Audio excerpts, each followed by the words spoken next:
नमस्कार मित्रांनो, मी शेतकरी। आज मी तुम्हाला सांगणार आहे कलिंगडाच्या शेतीची पूर्ण माहिती। व्हिडिओ शेवटपर्यंत नक्की बघा। पहिल्यांदा आपण कलिंगडासाठी हवामान बघू। कलिंगडासाठी उष्ण आणि कोरड्या हवामानाची गरज असते। अति थंडी किंवा अति पावसात या पिकाची वाढ खुंटते। नंतर कलिंगडासाठी जमीन बघू।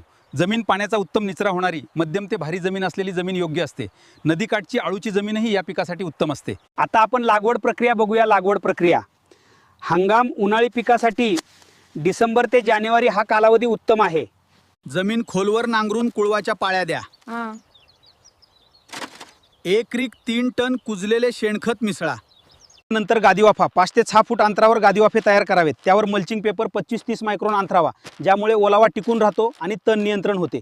कोकोपीट ट्रेमध्ये 20-25 दिवस रोपे तयार करून लागवड केल्यास उगवण उत्तम होते। बघा किती चांगली वाढ झाली आहे। कलिंगडासाठी ठिबक सिंचन अत्यंत महत्त्वाचे आहे।